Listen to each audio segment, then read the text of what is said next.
Ladies and gentlemen, Vice President Joe Biden.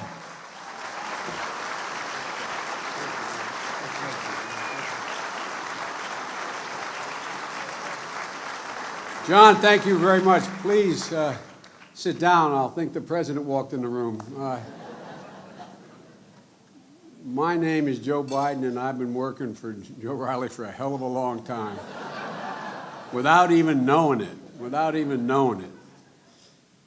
And John, your incoming mayor, John Tacklenberg, you poor son of a gun.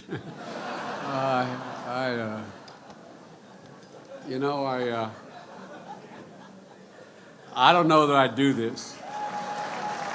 I understand. I've heard nothing but great things about you and your incredible family, but my Lord, following Joe Riley into... Oh, God almighty. But if I can do anything to help in the short time I have left, holler. I'm in.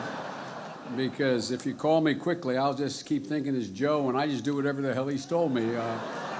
More money's come to Charleston from Delaware than I like to admit.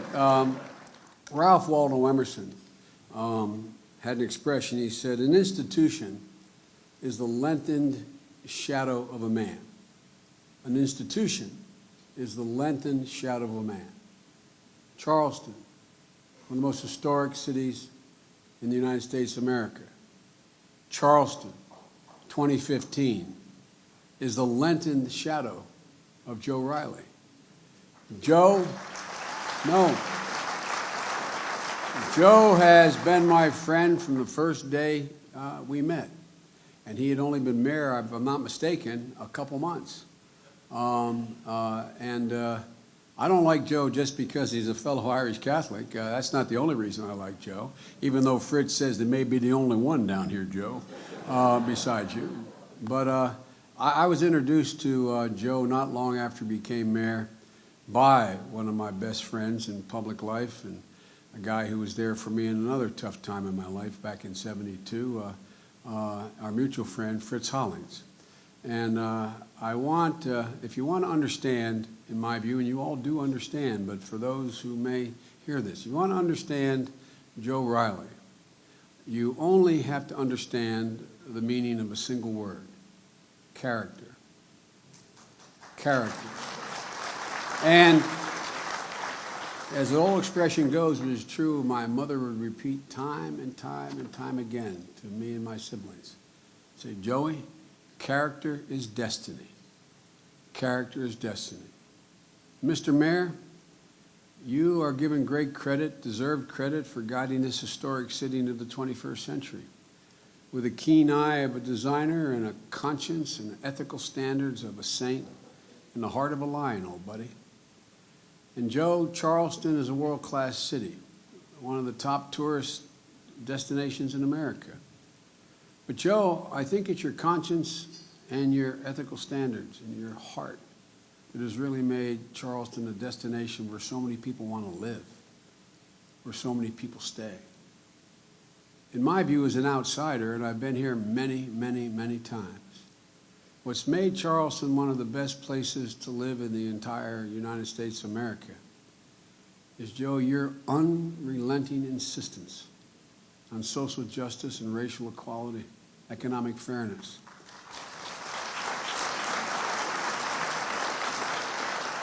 And Joe, we're the same age, but you remind me of something my father would constantly repeat. He'd say, Joey, every person is entitled to be treated with dignity. And Joe, that's what you do. That's what you've insisted on. That every single Charlestonian be treated with dignity. And I think that's what's really remade this city. It'd be incredibly presumptuous of me to thank Joe for what he's done for the city of Charleston or South Carolina, but it's not presumptuous of me, and maybe I'm better qualified than any of you in the room, to thank Joe for what he's done for the country. And I don't say it lightly, Joe. You know, there's a saying associated with another city in America, Las Vegas, that says, what happens in Las Vegas stays in Las Vegas. But Joe, because of you, what happens in Charleston never stays in Charleston. It spreads throughout the region and the country. Because of you, Joe. I was here when Reverend Pinckney and his fellow parishioners were assassinated. As you know, Joe, because you took me down to his office after I came back for the service after the President made that magnificent, magnificent speech. And you took me down and to make sure I saw the picture Reverend Pinckney had on his desk of he and I. And Joe, the incredible thing about not your being mayor at that moment, but because you've been mayor for so long, is the way this city responded. We were talking about it, Reverend. The way the city responded.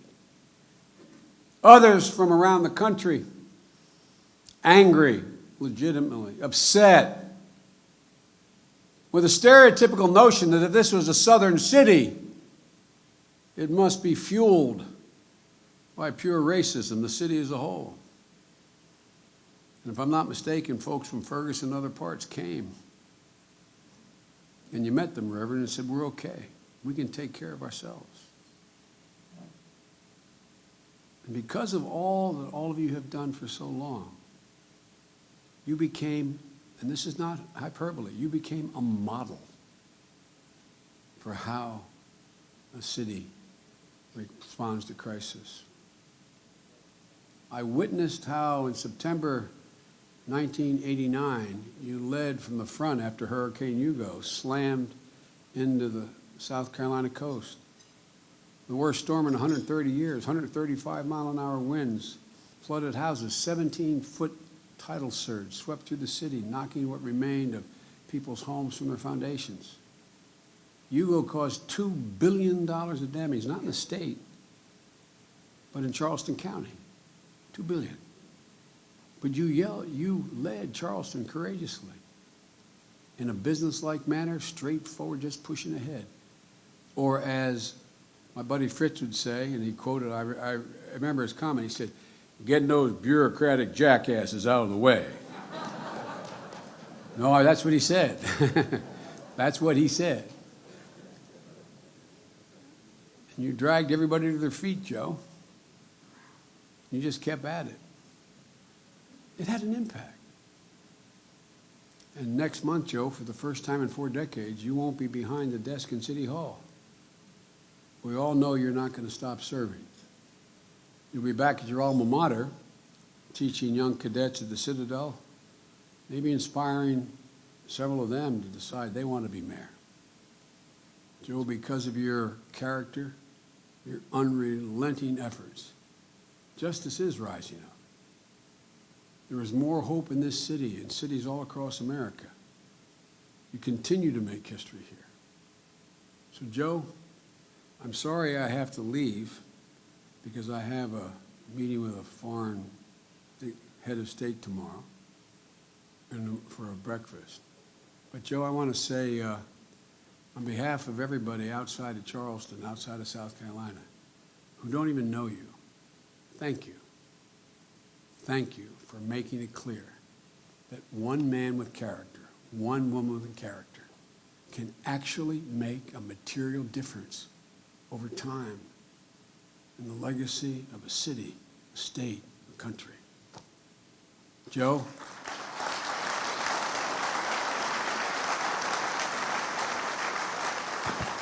And I'd be remiss if I didn't conclude by saying, Charlotte, thank you, kid.